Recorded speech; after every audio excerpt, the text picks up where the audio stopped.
Hello, believers. This is a podcast where intrepid explorers in the creative fields open up about their minds, their work, and their investigations into the cult TV show The X-Files.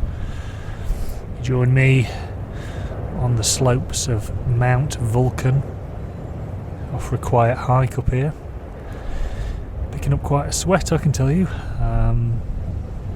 Hot as hell, actually, in this natural beauty spot. A couple of locals said there's quite a view from the top, so never want to miss an opportunity for a beautiful vista. Off I went. It really does put things in perspective up here. It's good to remind yourself that when you're in the thick of things, that most moments do pass. This mountain's seen it all over time. Anyway, hope you're well where you are. If I'm ever in the thick of things, what I like to do is do a bit of cooking. And someone who knows a lot about that is today's guest. It is the award-winning chef and restaurateur Dan Ashmore. Dan is the co-owner and head chef of Leith-based fine dining restaurant Askr and has worked at a number of prestigious restaurants in his career, including with Dean Banks, Gleneagles, the Pompadour by Galvin, number one at the Balmoral, the Square and Fischers at Baslow Hall. Dan talks about striking out on his own, the philosophy behind Askr, what food means to him, working with Gordon Ramsay, changing trends in the restaurant scene, the effect of Brexit and the cost of living crisis on the food industry, boo. And naturally, for someone who's used to the temperatures of the kitchen, we get on to speaking about X-Files, Season 2, Episode 9, Firewalker, in which Mulder and Scully investigate a death in a remote research base and discover a new silicon-based fungus found in the area may be killing the researchers there. As always, if you like the show, please do leave me a message, subscribe and review. Follow us on X, Instagram and YouTube. Really enjoyed speaking to Dan, and I don't get out to as many fine dining restaurants as I would like to, but fascinated to hear all about his journey and where he's come from. In the meantime, if you can't stand the heat, for God's sake, get off the boiling hot magma slopes of an active volcano. Here's Dan.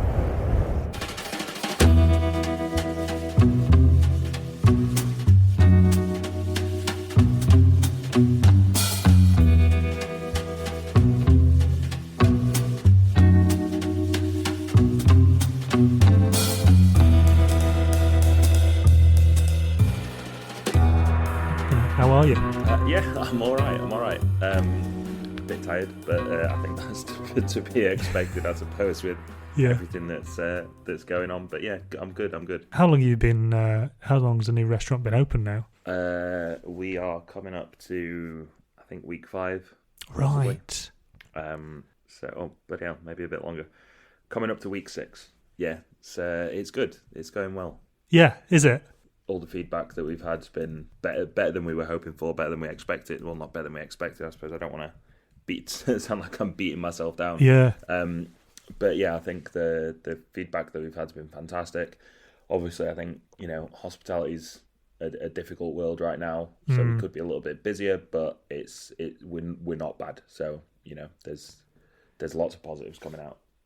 And what was it about Edinburgh then? Have you been based up here for a long time? Because I know, like Dean Banks, they're Scottish, aren't they? Are they from? Is he from Scotland, or they're based up here, aren't they? Yeah. So I suppose I'll give you a bit of a background. Yes, please. Yeah, that'd be amazing. That'll sort of. I suppose my story will tell you why I'm here. Yeah.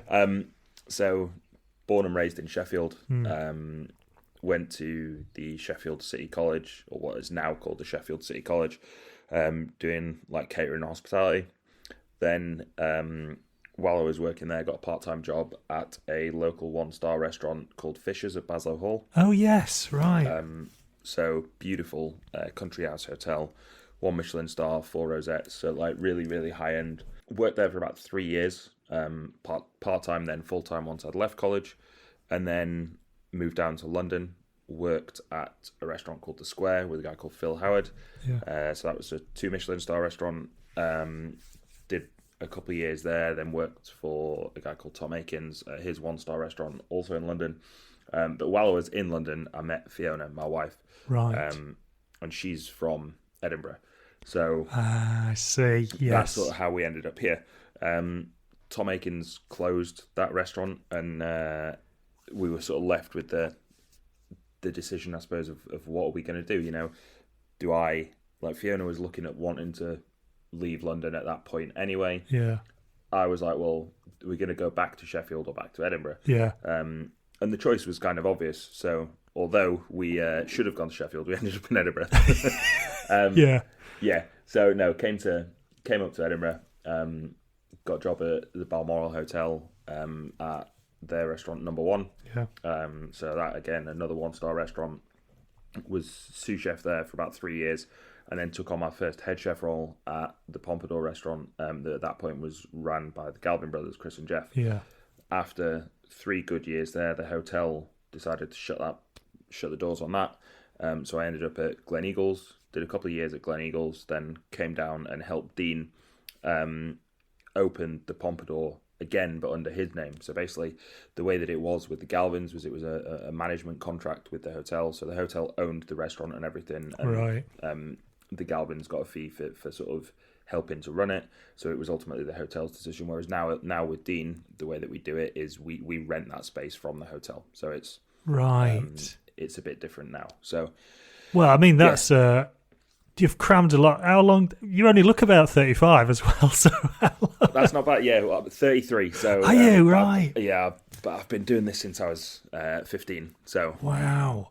And what was it that sort of kicked off that interest to food? Then, have you always had a family around you that are cooks, or was there something else that kind of sparked it off? Do you know? I think there's not really a lot of people. I suppose a lot of people try and say they've got this big romanticized thing about, I used to, do this and do that with my family. And like, don't get me wrong, my dad's a great chef. My grandmother was fantastic, but it was just always something that I enjoyed doing.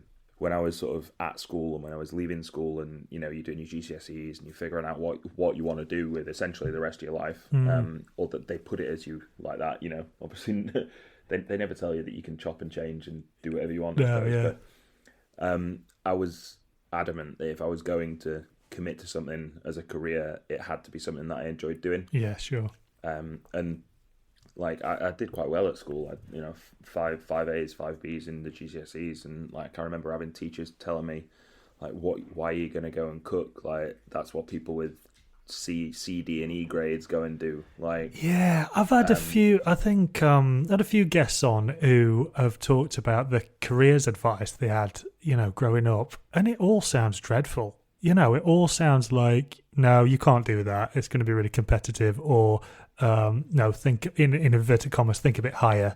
And often it's these people, like the careers advice people, who, I don't imagine being a careers advisor is the first thing you think about what you want to be when you're growing up. So yeah, there's a lot, there's a lot to be. So I hope that, and there does seem to be a bit more of a bit more kind of leeway and a bit more flexibility in what the avenues of what young people go into these days. So I'm glad that you sort of you saw that as a kind of path that you were able to follow.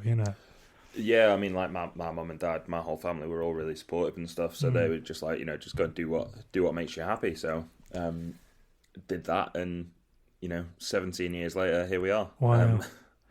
And who were you kind of looking to as sort of inspiration when you started then? Were there like chefs, or where was that kind of inspiration coming from for as you built your own cooking? Oh God. So I suppose it's been a bit of a journey. Like when I first started out, much like everybody, I did really enjoy watching Gordon Ramsay on the TV. Yeah. I think, when I was working at Fischers, we'd go back and watch the old YouTube episodes of a program called Boiling Point, which was basically cameras in his kitchen. Right. When he was getting, when he was on the verge of getting 3 Michelin stars, and it was like incredibly raw and visceral, and it wasn't like there was very little editing, and it was very much like the middle of service, showing it how it is. Yeah. And I suppose it was like watching that when I was at that young age, 17, 18, like that was, wow, this can get quite intense. It can get quite spicy sometimes, but it, like, at the end of the day, it's all, I suppose, the passion and the drive, and you just look at it and it's like, this guy's giving everything that he's got, and he wants to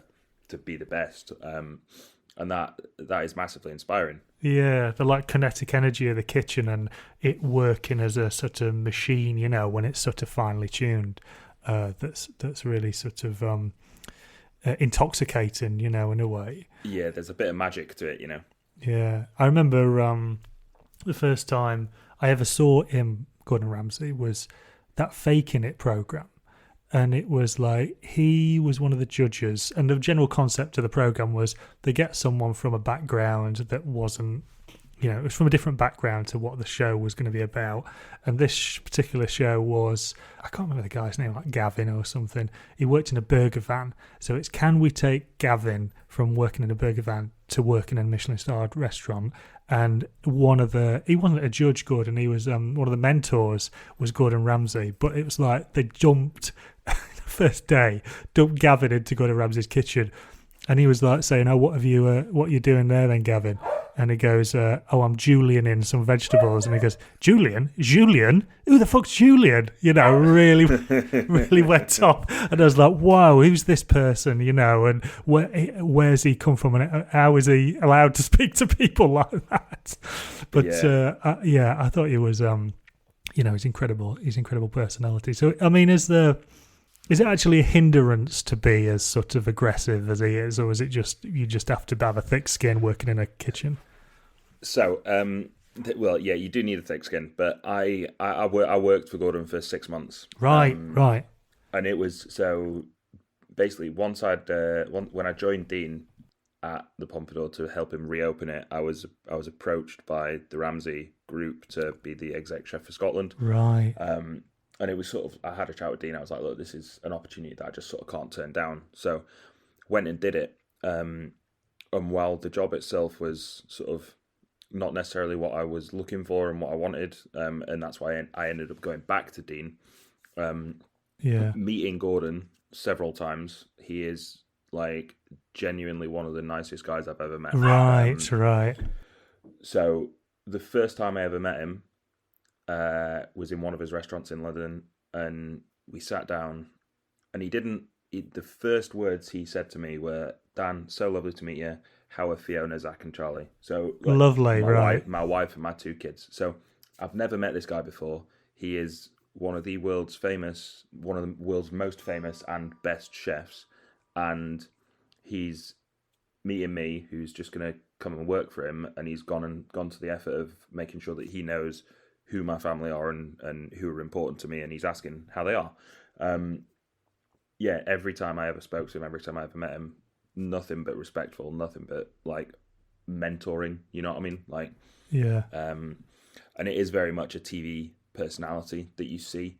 I mean, don't get me wrong, I'm sure back in the day when it was those cameras in that kitchen and he was pushing for 3 Michelin stars, it was all very real. Yeah. But nowadays there's definitely an aspect of we need to put on a show, Yes, and I don't think it helps when you've got programs like The Bear coming out, and I know that it must be incredibly stressful to be setting up a restaurant, but people romanticize, I guess, the role of a chef. Absolutely. Like, I think it's not just the role of a chef. I think, they romanticize the role of a chef, absolutely, but then it's romanticize this idea of opening a restaurant. We went in, the restaurant itself was for Askr was left in a really good nick, like the restaurant, but they emptied everything out of the kitchen. Like, I had to paint the kitchen ceiling 6 or 7 times to kind of, once it had been scrubbed, to get it back up to looking nice and white. You've got all the boring stuff of making sure that you've got the bins sorted, like who's going to come and uplift the bins, who's going to do this, who's going to do that, who's going to sort this out. But I think the romantification of it, while it's great and it does help get people in the industry, I think sometimes people come in with a bit of a skewed sense of what it might actually be, and then when it is a bit late at night and they're feeling a bit tired, and it's, I think they sort of struggle at that point. But generally, I think, getting these programs and stuff out there is quite good. It does help attract some people into the industry, and some people that might not have thought about it as a potential career path, and providing you sort of do the research and you understand it can be a bit challenging, then it's quite good. What was it? Yeah, I mean, you alluded to it earlier, and I saw you'd there was a video that was going around that you retweeted of, I didn't know the guy, but he was I assumed he worked in a kitchen, and he was talking about a number of very well established restaurants closing the doors. I mean, how is it?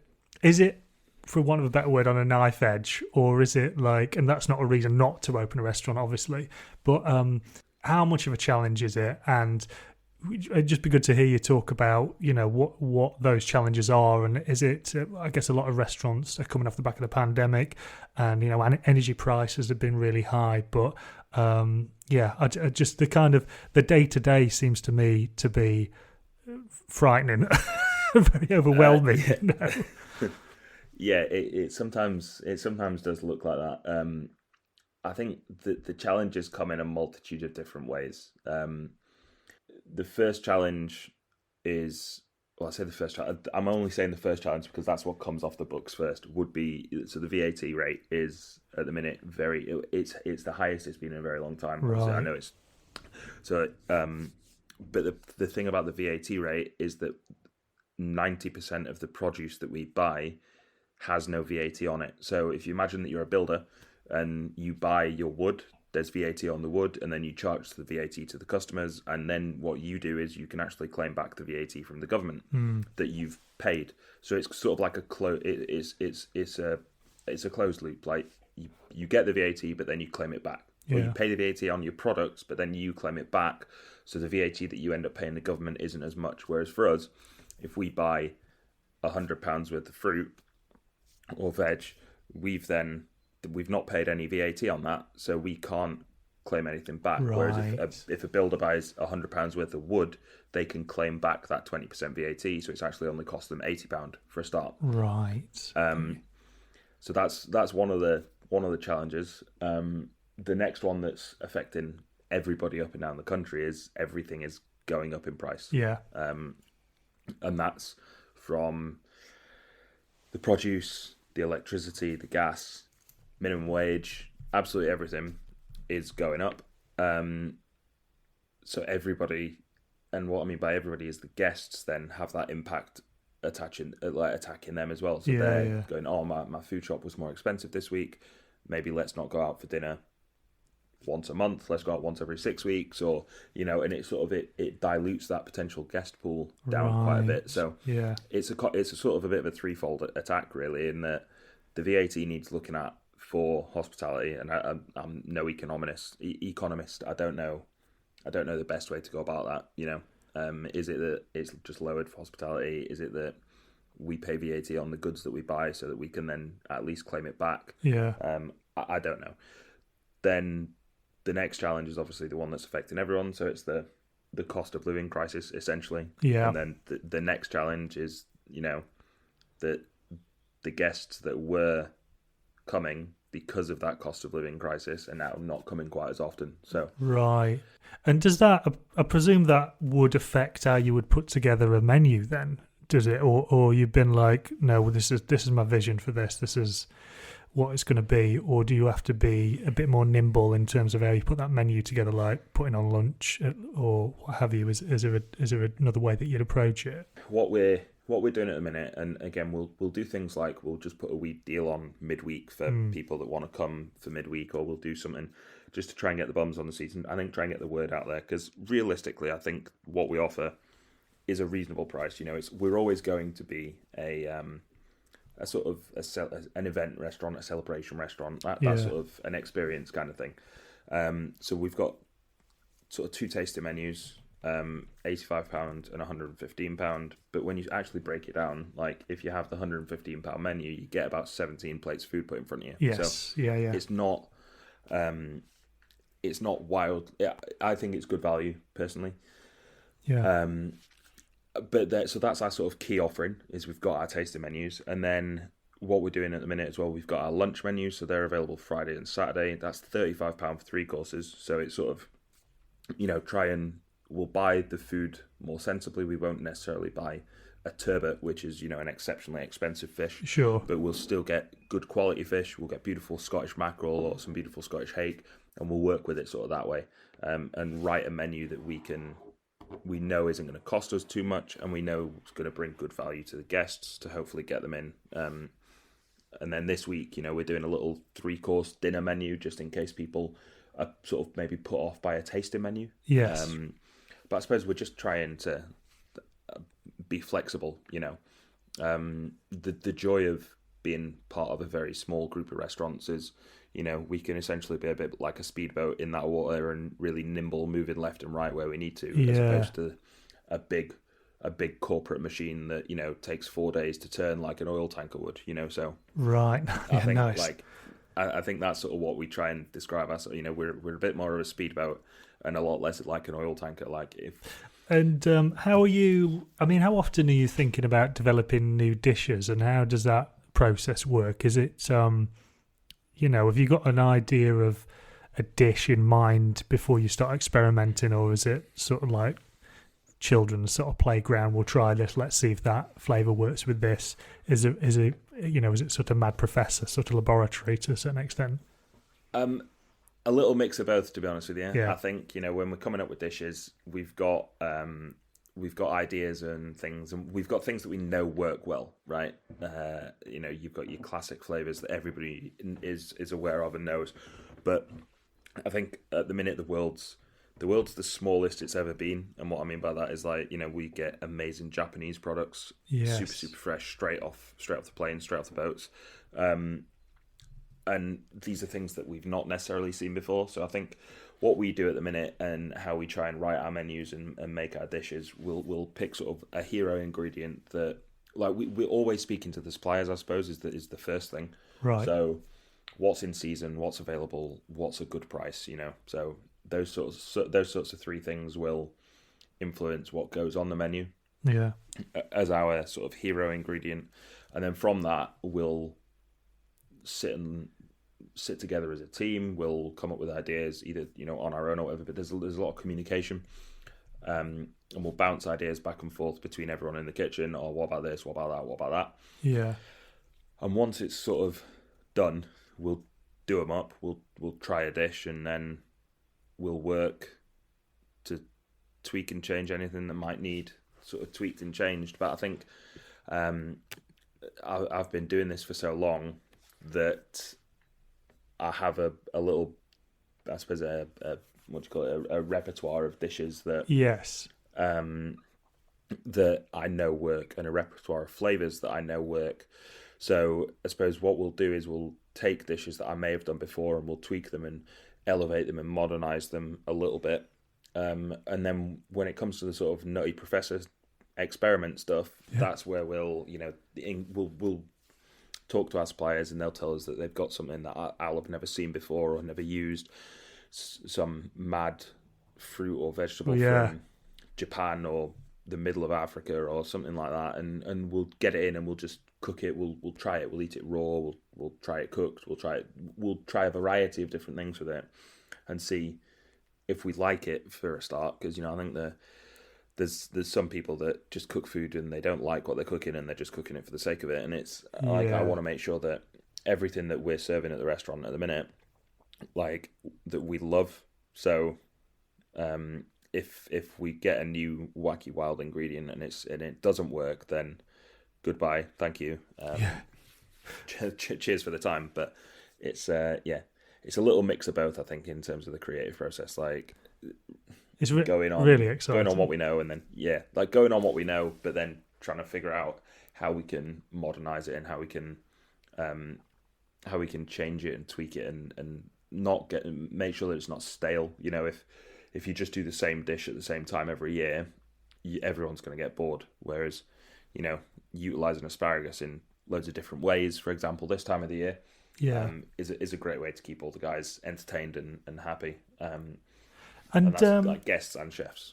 I can I mean, how's your mind work then in terms of how you approach that? Because I imagine it's like Sherlock in the new TV show Sherlock, where it's like a mind palace where you go, even before putting that in your mouth, you know that's going to work. Is it fair to say that? Or I guess, like you say, you've got a kind of repertoire of flavours that you know are definitely going to work together.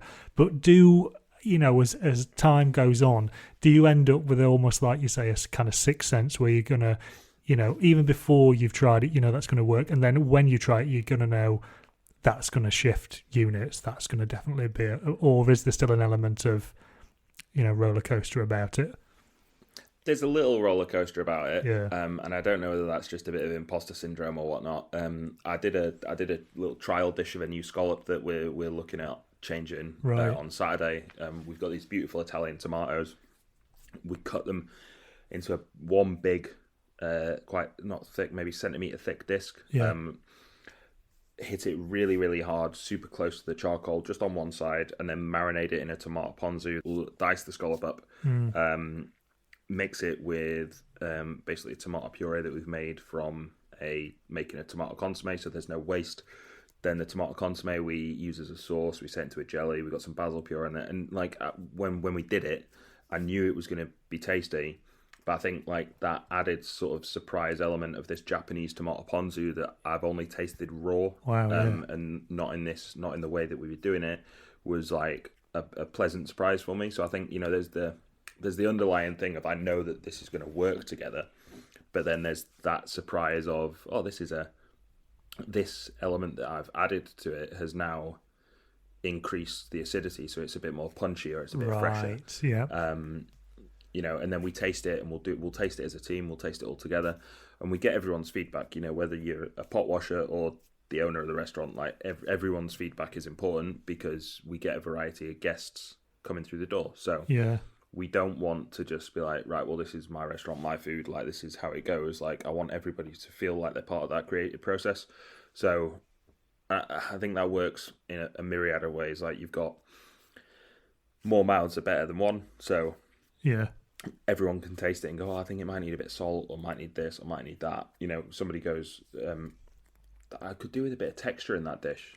And when I had my second bite, I was like, you know what, you're right. We need to figure out a way to get some crunch in there. Right. And then, we sort of just all work as a team and get it on like that.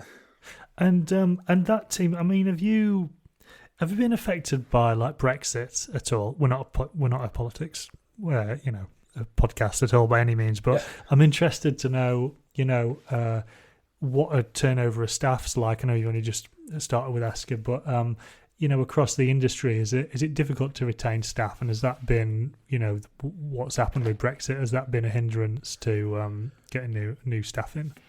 Yes, to be honest with you, it's been a massive hindrance. I think I look back at when I was working in London, and the kitchens were so multicultural, multinational.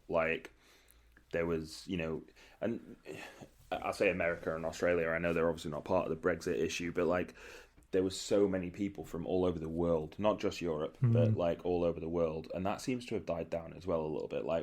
We still get a good amount of sort of Australians and Americans and Canadians working with us, and there are still a lot of Europeans that are already here and have their settled status and stuff like that I've worked with. But I think generally, it's more that it's stopped the new blood coming in, right? If that makes sense. Yeah. The people from Europe that were already over here haven't. Some of them have left. Don't get me wrong, but some of them are still here.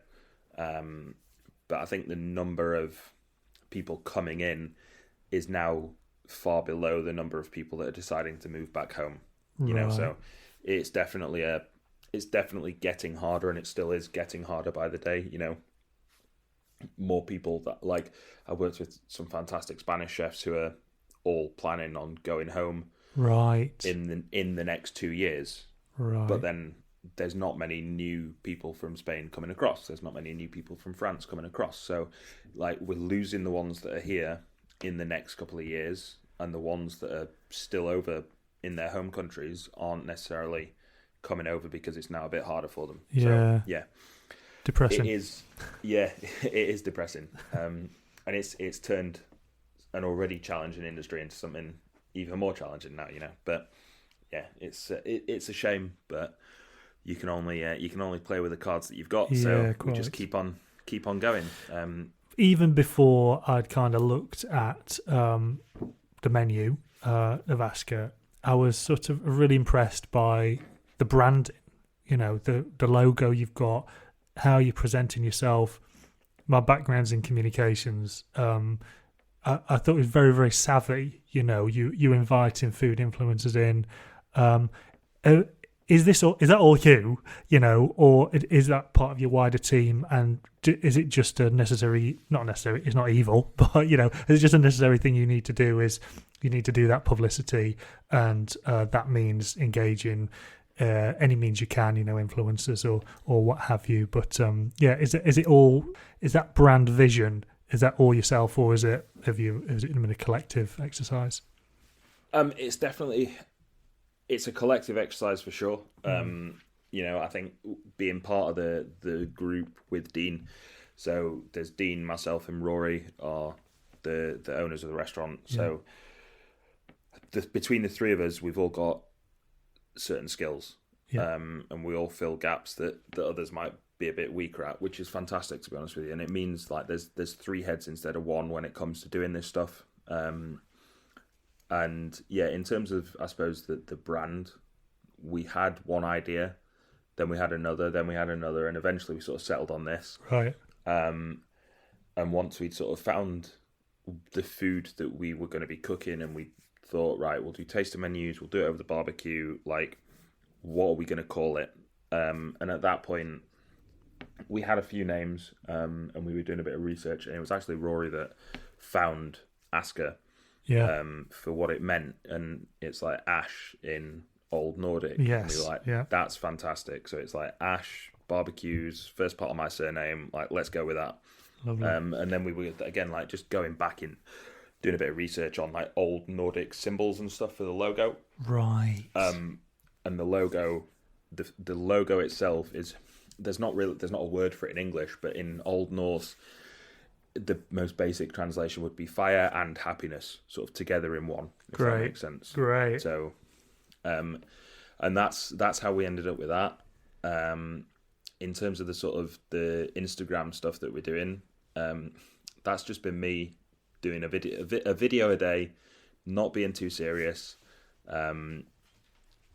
not being too unprofessional at the same time. Like, I try and do it to a reasonably high standard, but in terms of sort of, a bit behind the scenes, I think, Yeah, you come across incredibly well, and it's not. No, I think it is incredibly, because what you're doing with your hands, what you're presenting, is incredibly professional. But that doesn't mean you need to be, miserable sod about it, do you? Yeah, exactly. I think one of our highest performing videos was so on opening day, we'd actually managed to lock ourselves out. Oh yes, yeah. Which was just incredible. So I get there nice and early. It's the first day.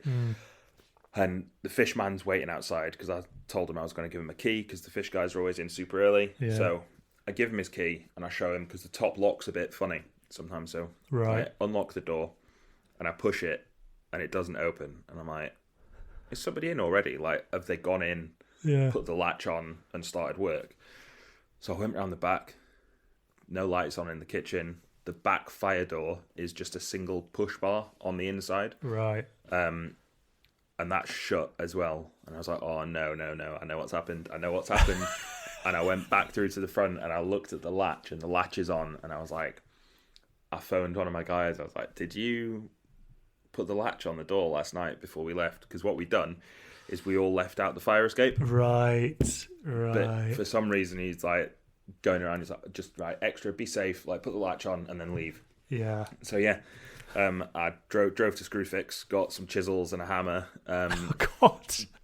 Borrowed the sign guys were just finishing up on that morning as well, so borrowed the drill from the sign guys. Oh no! And drilled through the latch, chiseled it out. Just making use of my good old Sheffield upbringing. Exactly. Yeah, love it. And we got in. Wow. So yeah, that was quite quite an entertaining day.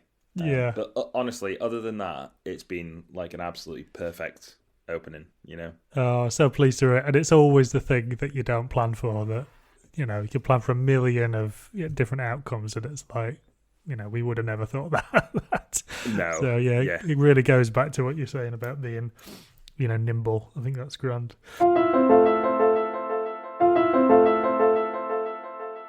What's your relationship like with the show? Did you watch it growing up? Did you even have time to watch it? You seem like you got no time whatsoever. You're not cooking, you're just asleep. But did you watch it at all, or what's your relationship like with it? So yeah, I definitely did. I watched it quite a lot growing up. Actually, I think it was on Channel 5.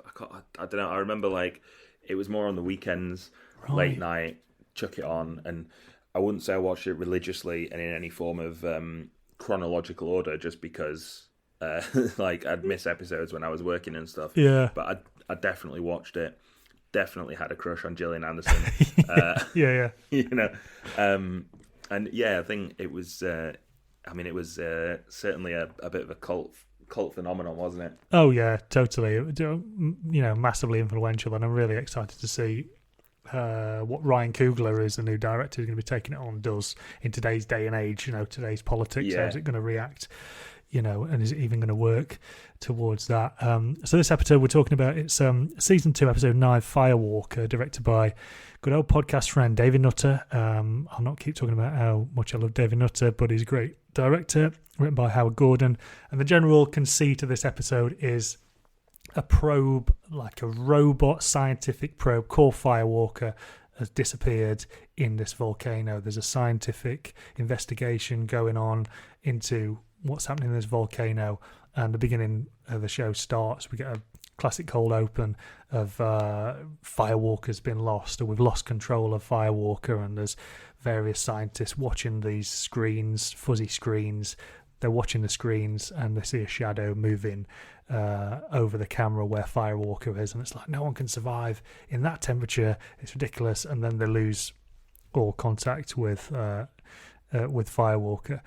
I quite like this episode, but it's very much a rerun of past couple of episodes of X-Files, namely Ice, and there's another one called Darkness Falls, both very influenced by The Thing. So you've got a group of people in one location, something's going off, we've got to try and figure it out. We can't trust anyone because someone's going to be taken off or picked off by whatever this scary thing is in the background at any one point.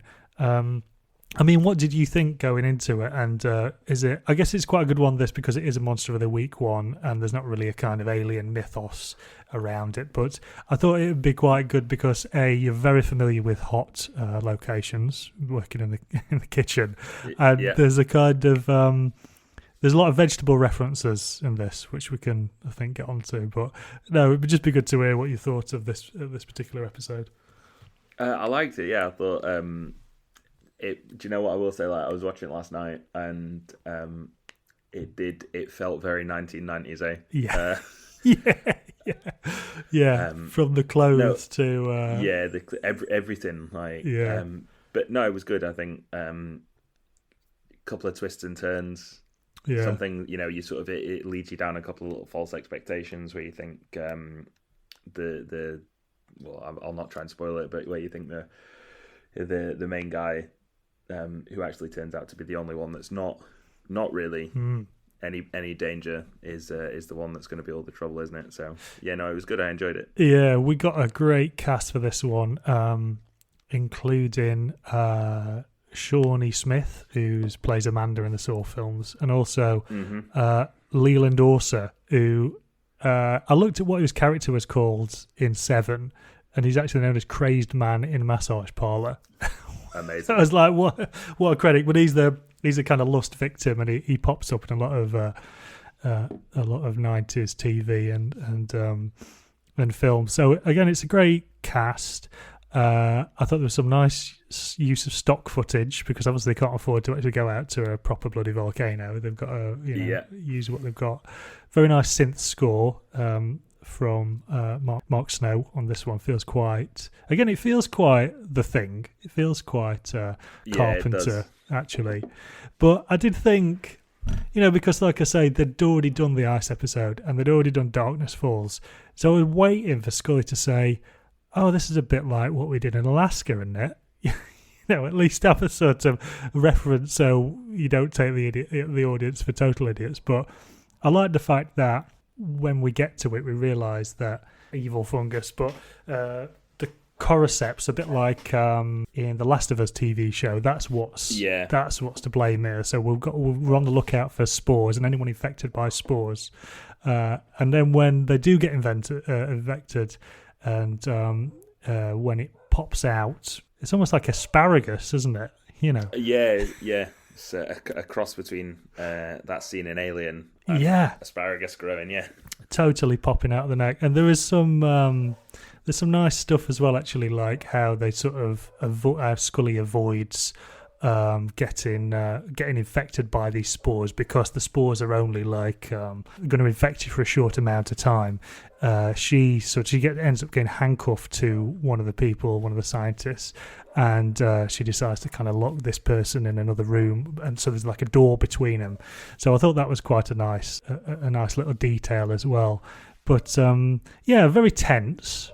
Yeah, definitely. Very it just does what it says on the tin, I think. And I know there was a bit of chat behind the scenes where creative team was saying that it's basically a rerun of what we said. It's a rerun of Ice and it's a rerun of Darkness Falls. But it's great. Some great outfits from Gillian and from David. Really enjoyed that. Do you think this has sparked off a love of X-Files from you again? And do you think you'll be watching any more after this one? Do you know what I think it is? I think I might start again from the beginning and just see what happens. Because like I said, I've definitely seen them, but not seen all of them. Not seen them in any chronological order, but they're quite nostalgic. So, and I think having seen it again, I was like, do you know what? I might chuck it on and see what happens. Believe Me is written and edited by me, Chris Boyd, with production support from Steve Marshall. The music is by Johnny Boyle, and our logo is by Russ Brown. If you like the show, please do hit subscribe wherever you get your podcasts, and we'll see you out there next time.